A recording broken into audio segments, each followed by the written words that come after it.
Die 1 Januarie het ons na vriende toe gegaan, wat ons gaan kuier het van familievriende. En toe het ons op 'n springkasteel, glybaan, tipe springkasteel gespeel, en so aan CJ het ook gespeel. En soos dat CJ afgeklim het, het hy 'n aanval gekry. Toe het ons hom deurgejaag met sy pa wat hom ge-CPR het en hom gehelp het om by te kom.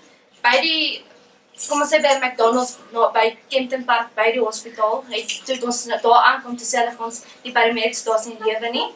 En toe het die dokter so 'n paar minute gesukkel om hom by te kry. En soos die dokters hom by gekry het, het hulle 'n ligte hartklop gekry wat nou hom op ventilasie gehad het, wat asemhalmasjiene en daai dinge. En hy was vir 8 dae in ICU gewees. Eendag oor was hy terug nou na normale saal toe, wat hulle gekyk het hoe sal hy vorder. En die volgende dag te stuur hulle hom huis toe, wat kom ons sê amper 5 dae nou is, wat ons by die huis is. Soos my vrou gesê het, hy het al 5 dae nou by die huis, en die verbetering is baie beter as wat ons hom gesien het daar. Hy het begin praat, hy het begin loop, hy het begin bike ride, wat normaal is, soos ons CJ amper ken. Hulle het gesê, hulle gaan soos 3 tot 6 maande vat om te herstel.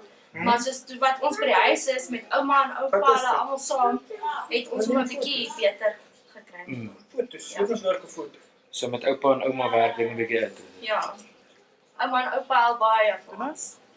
Wat vorentoe is, ons gaan nou wag vir 'n maand, dan gaan ons hom terugvat vir sy harttoetse, en die bloedtoetse moet ons geslag kry en daai goed, en dan kan ons van daar af vat.